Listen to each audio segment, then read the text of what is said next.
You're listening to Surely a Mystery, straight from Long Beach Island, New Jersey. We're here to share with you all the spooky, scary, and mind-bending enigmas that make up the Jersey Shore. I'm your living host, Anna, here with some mystery, history, and a few tips to proper ghost hunting. So why don't we get started? This episode, I thought that I would do one on the missing. Those are cases in New Jersey where someone has gone missing, mostly without a trace, and had just never been discovered or found again. Now, my husband hates the show Missing or the one Disappeared because he wants answers. He is big on the why and what happened. I, on the other hand, find it a challenge. I love the show because they threw down the gauntlet and said, solve this. I wanted to figure out in my head, where do I think it happened? What do I think happened? Sometimes I'll get a gut feeling, a precog understanding to a certain point. It's a feeling that I can't shake. And just, I'm pretty certain that that's what happened. Other times, I will get, that person had something to do with it, but I'm not sure why or how. This, lastly, is what I call my throwaway, meaning I don't think about it again because I sadly believe that it was drug-related or perhaps suicide, that these missing threw away their life for whatever reason. Now, that doesn't mean that I'm criticizing the person. It means simply that I'm saddened by society and our lack of social support, mental illness assistance, or, of course, just plain obsession with prestige or fame or money-oriented success. Okay, I'm off my soapbox. But first, let me cover the usual or possible whys that police and other law enforcement agencies have found that happen in missing cases, and a few sobering statistics. Now, while California is the highest total number of missing persons, Alaska has the highest rate of missing persons per capita. There are currently over 7,000 unsolved missing person cases in New Jersey alone, according to the New Jersey State Police. And on average, 14,000 to 16,000 people are reported missing in New Jersey each year. Now, while most cases are resolved, a significant number remain open, some dating back decades. So do the math. Over 50% of cases in New Jersey go unsolved or found with no answer. An estimated 10,000 unidentified bodies are held in morgues and cemeteries across the United States. I couldn't find the exact number, but in my Unsolved Murders Part 2, I did find at least 91 males in New Jersey that are unidentified alone. So maybe if you put the two together, you might get a few solved. But think about it. Even if we took the low number, that's 38 people a day who go missing. And 18 of those people will never be found. And that's with today's technology. Cameras, social security numbers, banking, and just plain Facebook and TikTok and all the social media. But why else do people go missing? Mental health ranks as the number one reason. Suicide, anxiety, depression leading the way. According to the statistics, this is the leading reason why adults go missing. They see no escape in their own world, so they choose to go missing. Whether they kill themselves or they just start a new life. Some mental illnesses can cause a person to go missing because of paranoia, or just the belief that the only way that they're going to survive is to leave. Second on the list is probably another excellent reason for someone to leave. Just think about all the films that Jennifer Lopez and Sandra Bullock have made. Domestic violence and abuse. This is mostly women, but it can be men too. They simply seek a new identity elsewhere, or they have other people assist them in getting that new identity. It's like witness protection, but provided by everyday people or lawyers. They are lucky that they aren't found, but unfortunately, some people can't stay not connected to their past. They call an old friend, or they go to a reunion, or they visit an old coffee shop that they like. It takes only one person to break the silence, to say to your ex, "Hey, guess who I saw?" If you choose to go missing for this reason, stay missing. I know it's hard for you to see people wonder and worry about you, but living is better than being dead. Misadventures and accidents are the next best reason people go missing. So you decide to go hiking in the Pinelands without water and supplies, kind of on the spur of the moment.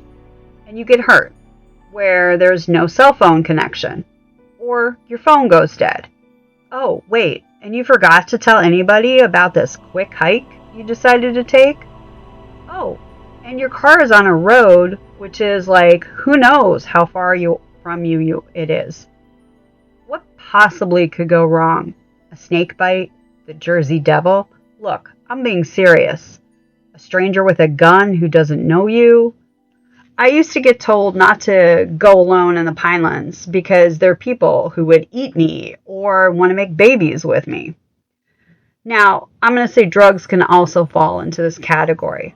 Let me give you a real world example. In California, I had a friend who went to a rave. He got slipped something he didn't want and wandered away from the rave area into the desert. He was missing for more than a week because he'd wandered off, taken off his clothes, and literally laid down to die. They finally found his body. It is murder to me, but he was still considered missing, and it was the drugs that did it. You don't know what was going on in his mind when he wandered off. Think of how many teens or young kids might be in this category who go exploring in the woods, or looking for the Jersey Devil, or looking for a great swimming hole, and they never come back. Ever. The next category is mental incapacitation. Now drugs can be in this one too. Or, unfortunately, so can amnesia or dementia. Anything that can disorient you. Guess what? In the heat, it can even just be dehydration. The person wanders off thinking that they know the way back to the car. Now, this can be coupled with the whole accident thing in that the person walks off a cliff or into a cavern without even being aware that it was even there. Now no one can really see them from above in a helicopter if they're searching. And animals, and well, it might end up being one of those Jane or John Does because you only have part of a skeleton and no distinguishing marks or identifiers, or even a full set of teeth. My unfortunate favorite, and I think anyone who lives close to any mafia or gang area. The missing are just disappeared with a cement block attached to their foot over a boat in the ocean, or they got shot in the Pinelands, or in a garbage dump, or an abandoned mine operation. There you go. Just Google how many people we think are buried in the Pinelands, and well, you get the idea. So any criminal activity falls in this category. Drugs, of course, can fit in here, but like drug deals, murder, serial killers. This is that taken in the true sense of the word. You know, how this story is going to end. I will mention one or two others. If you think about Whitey Bulger, financial problems as in hiding from the authorities, or financially having a problem as in being homeless, some people literally want to go live off the grid. Hence our fascination with all those Naked and Afraid or Being Alone shows that really do well. That whole frontier mentality. Now I picked 7 different missing stories for this show. I try to pick different years and different possible reasons. Now, you can decide if you agree with me or not and what you think about it. And maybe even you can help their loved ones find them, or you can help the authorities have some closure to these cases. The first is Catherine O'Donnell, who went missing around August 2024 in Stratford in Washington Township, New Jersey. Now, she actually hadn't been seen for nearly 7 months before police reached out to the public. Now, part of the reason was that, well, she was a known drug addict. People thought, including her family, that she'd simply show back up. She was only 5'6", with a distinct gray streak near her hairline. Now, they have no idea what she was wearing or where she went missing. I'm going to say that this is going to fall into the misfortune or accident. In the same category happens to be Patricia DuPont, who's been missing since 1990 in Egg Harbor Township. She was 32 years old and only 4'11". She was a white female with blonde hair and blue eyes. But this time, she was in a public place, the Irish Pub on St. James Place in Atlantic City. And around 2 a.m. on March 18, 1990, was the last time she was seen. She left the pub, supposedly with a male friend who was white. That man was interviewed, and he said he dropped her off about a block from her apartment. Now, at the time, she was single and an unemployed hairdresser who, unfortunately, drank heavily. But she was still a functioning drunk, which means she kept regular contact with friends and family. She had never left without contact or warning before. So, what do you think? Did she trip and fall and the guy freaked out and because she hit her head and died? Were they jumped, or did she get jumped before she got home? Her body had to have been made to disappear. If she collapsed near her apartment, someone would have found her. Did she really make it just a block from her apartment? Did she get dropped off like he said, but then decided to go somewhere else, or even to see someone else? It's not like she fell down a well or wandered into a cave. Someone has her or did something to her. Whether they intended to or in her drunken state, she caused something to happen to her. These two cases, I hate to say it, but I'm putting my money on they're more than likely deceased, and maybe not because they wanted it to happen. Let's look at 2 male cases of missing. If you go to a lot of Doe networks and any many Google searches, these 2 men show up together. But in no way are they related to each other, or do I think the cases are related. James Hires and Nicholas Zazamina are both from Cherry Hill. Okay, that's where the similarities end. But their disappearances are way different in nature. Let's start with James. James was last seen in October 1981, and he was 18.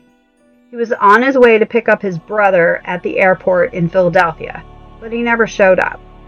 His car was found 6 days later after he was reported missing in an airport parking lot. Now, I did find some things which lead me down a shocking path. He had $1,100 in his pocket in cash at the time he went missing. Why?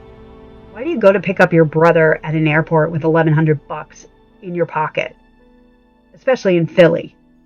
If you search in some Doe databases and government sites, you're actually going to find a side note that James was actually last seen in San Francisco 2 years later in 1983. But then there's no other reports. So, I'm going to go. Was he gay and didn't want to tell his family? Did he just want to leave and be free and start a new life? I mean, a perfect time.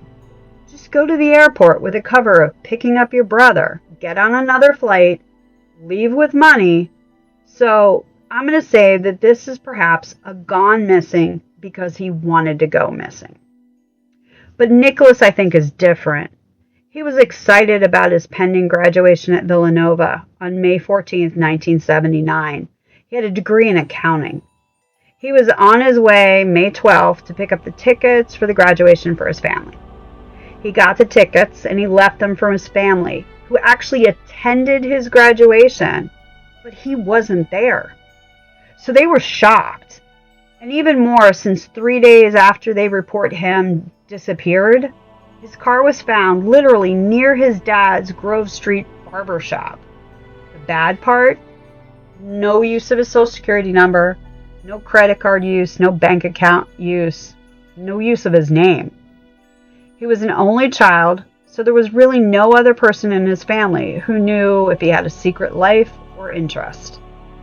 But his friends did have a story. He was unhappy with his life, and he actually talked about vanishing. Now, whether that vanishing was by suicide or literally just leaving town is unknown. No body has ever been found. Now, for this one, we might have an answer. Police found a John Doe in an Indiana hotel who had actually slit his wrists. But his body is now permanently lost, and the DNA can't be tested. Why, do you ask? Let me tell you. Well, he was buried, but the grave marker was disappeared. And the cemetery records pertaining to that particular burial have gone missing. Now, if that isn't spooky, maybe his ghost is making sure that he stays missing. Our next case is Kevin Collins, Jr.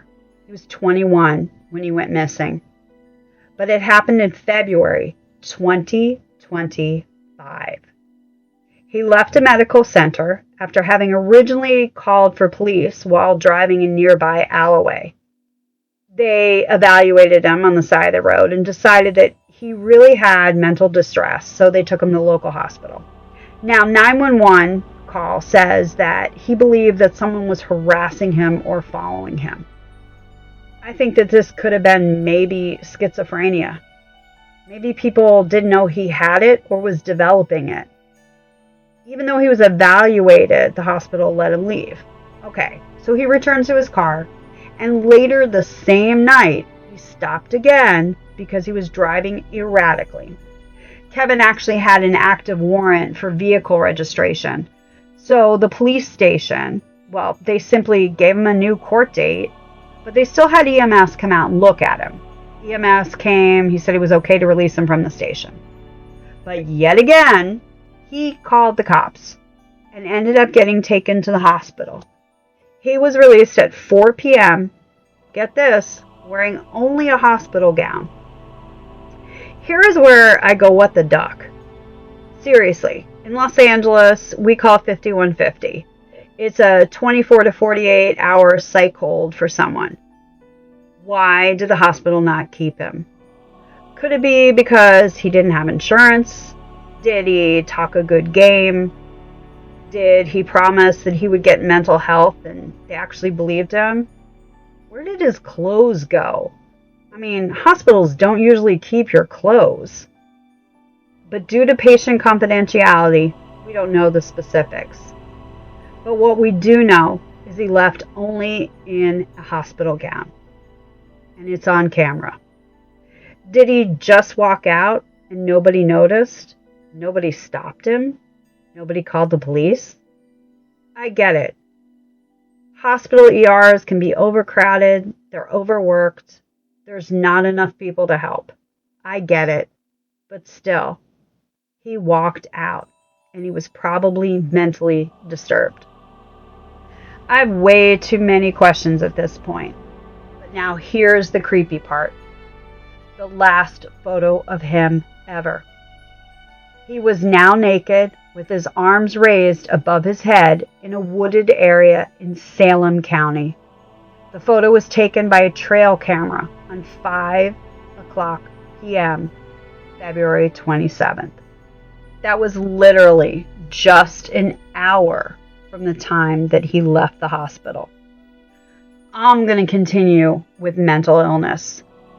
Was there any other photos caught of anyone near or after that one on the trail cam? Was he seeing things or people who weren't there? Was he suffering a psychotic break? I'm sad to say, but this missing might fall into the mental illness or temporary mental break category. Bloodhounds never found him or any trace of him in those woods. Who knows how long or in what direction he wandered off from that trail camera before whatever happened. Was he so paranoid that he hid so well that people will never find him?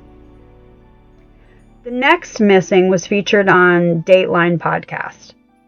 Danielle Lopez was 37 when she was last seen walking down a road the evening of April 13th last year in 2024.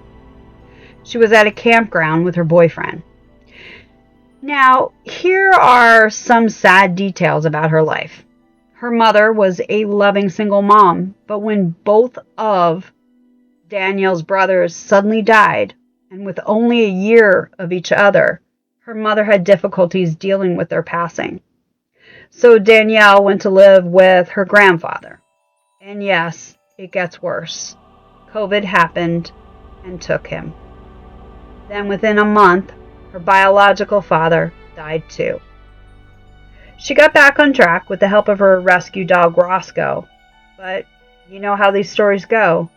She had to put him down because he was old and sick. Now, she was completely alone. On April 13th, about 9:11 in the morning, she was seen on surveillance cameras at a Wawa in Vincenttown, New Jersey. She got a cup of coffee and was on her way. She was gone. Missing. Now, her car was found on May 1st, about 13 miles from the Wawa, in a heavily wooded area in Woodland Township, in a large puddle. The battery was completely dead, but when police charged the battery, the hazard lights came back on. She had put them on before she went missing. Everything was in the car of her personal belongings, except her cell phone. No blood, nothing looked amiss. While searching for witnesses, a few people did come forward. They had seen her on that night while they were filming a GoPro. She was walking down the same road around 6 p.m. She doesn't seem to be in distress. She's just walking down the road. The detectives on the case seemed to think that there wasn't any obvious sounds of foul play. Wait, what? She's missing. Still missing. Did someone pick her up on the main road? Did she call her boyfriend Dunn? Well, nope, she didn't. Well, he's currently in jail with drug issues. He says that he hadn't seen her that day. Instead, she'd actually left the campsite the night before and never came back, leaving him there alone. When did her phone stop pinging? Where was it when it stopped pinging? Did she try to take a shortcut through the woods to the main road and got disoriented? Now, her boyfriend did mention to police that there was an unnamed and unknown male camper that would literally be all over her the minute that Dunn, her boyfriend, wasn't around. Did this camper find her and abduct her? Did he say he'd help her and then did something bad? I don't think this one's going to end well either. I thought at first that I would speculate that this would be like a drug misadventure. But all the witnesses say that she was sober and acting normal. She wasn't acting weird at all. This is leaning into criminal activity, and I actually don't think it's the boyfriend. I think it is that other camper, or somebody with a car who picked her up. That's probably why the canine units couldn't track her after a certain point. And it's a dirt road, so tracks are difficult to find, and with all the traffic that came after her disappearance, there were no good tread marks. Now our last missing is Dulce Maria Alves. She went missing from Bridgeton Park on September 16th, 2019. This is every mother's worst nightmare. She was playing with her brother, or in some reports, her sister, at a playground. She was 5 years old. Her mother had gone to the car with her brother, and she continued playing for a bit. But she just disappeared. Cumberland County Police and the FBI are tracking this case. It is an abduction. There is a sketch that was released of a Hispanic male with a baseball cap, blue jeans, and a white t-shirt, who many believed had taken her. Although there have been 20 tips, none of them are credible nor related to her case. Now, there's two avenues that we can go with this one. Was this a familial related abduction? Did someone who knew her or thought that she would be better off somewhere else or with some other family member take her?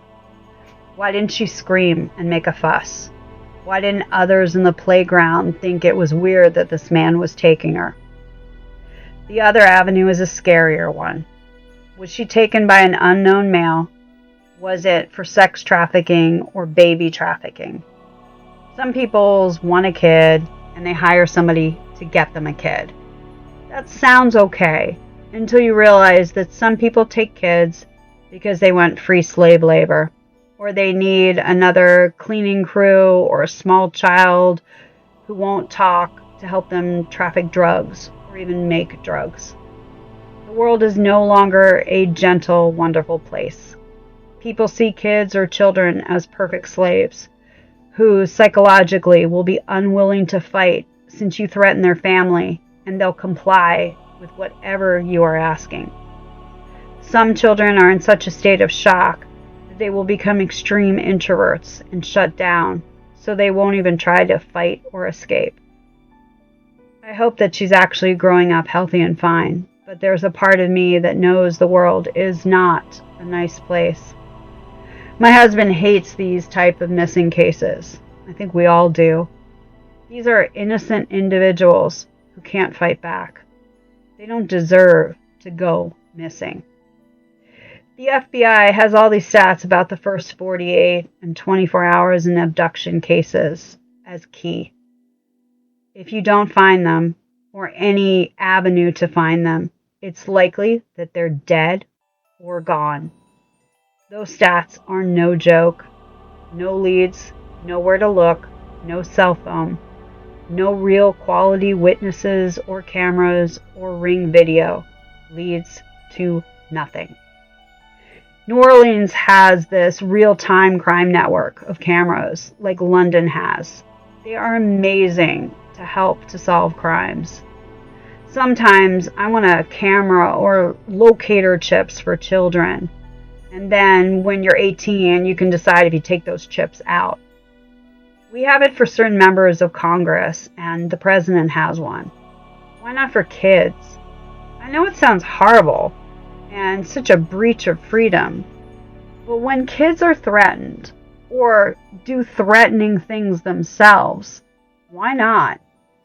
Maybe I'd change my mind, maybe I won't. But what do you think? I've been watching The Institute, and a character talks about China putting materials into our fillings to track us. It could be happening already, so why not put it to good use? For the good. Why do we always create things and then use them for bad all the time? Now that I left you worried and maybe depressed, I'm truly sorry. But I want my listeners to think, to care, to feel, to change the world for the good, to make a difference. So, this has been Anna, your living host from Long Beach Island, New Jersey, for Surely a Mystery. Remember to email me any ideas or comments. And keep caring for others, especially yourself. Use your powers for good and pay it forward until the next time we meet and you're listening to another Surely a Mystery.